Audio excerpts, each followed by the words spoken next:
ذرا صدق الله المولانا العظيم. மேலான அல்லாஹுவின் நல்லடியார்களே, அல்லாஹு சுப்ஹானஹு வ தஆலா நம்மை எல்லாம் படைத்து பராமரித்து பாதுகாத்து வருகிறான். நம்முடைய நல்ல செயல்களுக்கு நற்கூலிகளை வழங்குவதற்கு காத்திருக்கிறான்.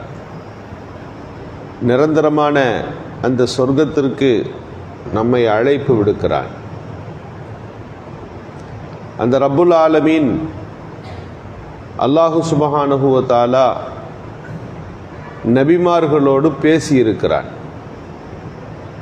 ஹஜ்ரத் மூசா அலைஹிஸ்ஸலாத்தோடு அல்லாஹ் பேசியதனால் நபியுல்லா ஹஜ்ரத் மூசா அலைஹிஸ்ஸலாம் அவர்களுக்கு கலீமுல்லா, அல்லாஹ்வோடு பேசியவர் என்று பெயர் இருக்கிறது.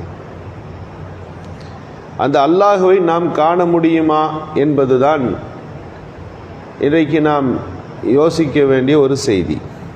மூசா அலைஹிஸ்ஸலாம் அவர்களுக்கு ஒரு ஆசை வந்தது. அல்லாஹ்வோடு பேசிக்கிட்டே இருக்கிறோமே, நேராக பார்த்து பேசுனா நல்லா இருக்கும் அப்படின்னு யோசித்தார்கள். ரப்பி அருணியை அந்துரு இலைக், அல்லாவே உன்னை எனக்கு காட்டு, நான் உன்னை பார்க்கணும் அப்படின்னு சொன்னாங்க, ஆசைப்பட்டாங்க.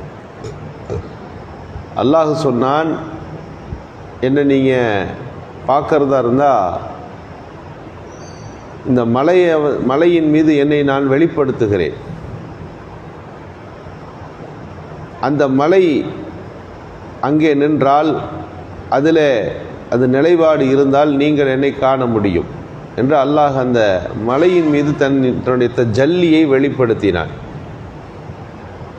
அந்த மலை சுக்குநூறாகவும் அது நொறுங்கி போனது. மூசா அலைஹிஸ்ஸலாம் அவர்களால் அல்லாஹுடைய ஜல்லியிலிருந்து அவன் தன்னை விளக்கி காட்டிய போது வந்த அந்த வெளிச்சம் அந்த மலையின் மீது பட்டு அது நொறுங்கிய போது இவர்கள் மூர்ச்சியாய் கீழே விழுந்து விட்டார்கள்.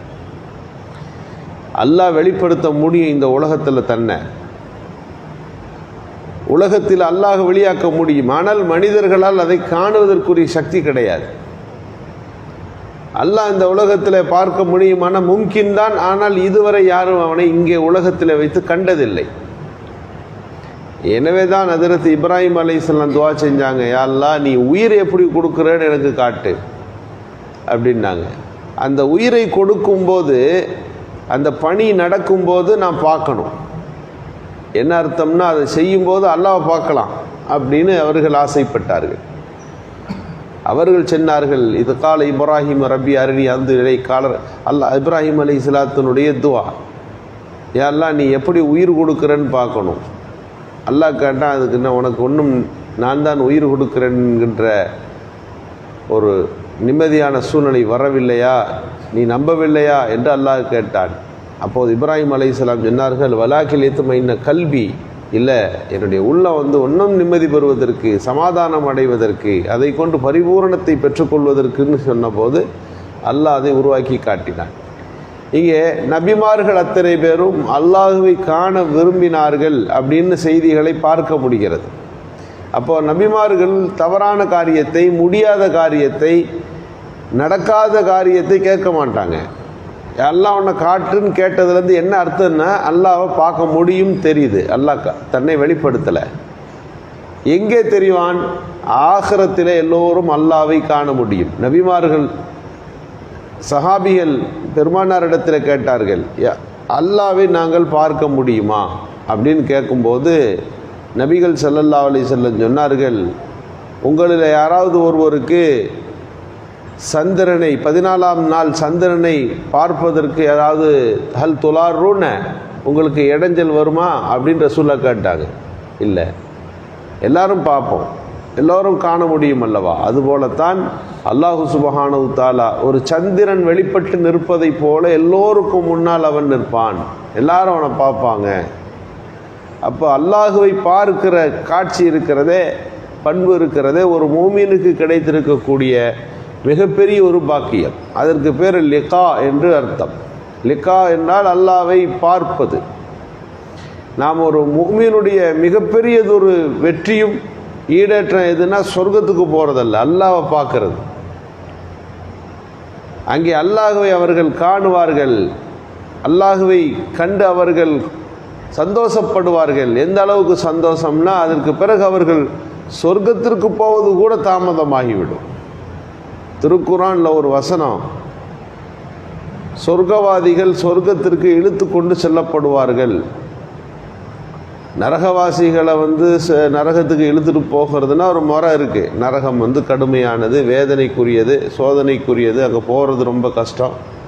எனவே அவங்க தீர்ப்பளிக்கப்பட்ட பிறகு அங்கே போவதற்கு தயங்குவார்கள்.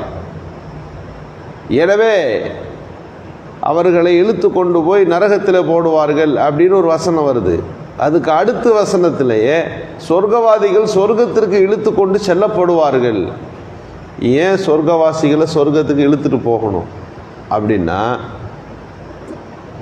நரகவாசிகள் என்று சொல்லுகின்ற காஃபிர்களுக்கும் ஃபாசிக்கீன்களுக்கும் அல்லாஹ் காட்சி தரவே மாட்டான். அல்லாஹ் பார்க்க முடியாது. அவங்க இந்த உலகத்திலும் பார்க்க முடியாது, மறு உலகத்திலும் அல்லாஹ் பார்க்க முடியாது. ஆனால் முஸ்லீம்களுக்கு தீர்ப்பளிக்கிற போது அல்லாஹ்வை பார்ப்பாங்க. அல்லாஹ்வை பார்த்த உடனே அந்த காட்சியிலே மெய்மறந்து அவர்களுக்கு சொர்க்கம் கொடுக்கப்பட்டிருக்கிறது என்பதை கூட அவர்களால் அது மிகப்பெரிய ஒரு கருத்தாக ஏற்காமல் அல்லாஹ்வை பார்ப்பது மட்டுமே எங்களுக்கு குறிக்கோள் என்று நிற்பார்கள். அல்லாஹ் அவர்களை சொர்க்கத்துக்கு அழைத்து கொண்டு போய் உள்ளே விட சொல்லுவான். அங்கே போன உடனே அவர்களுக்கு அல்லாஹ் வருவான். ஹதீஸில் வருகிறது, வந்தால் வேற ஒரு உருவத்தில் வருவான்.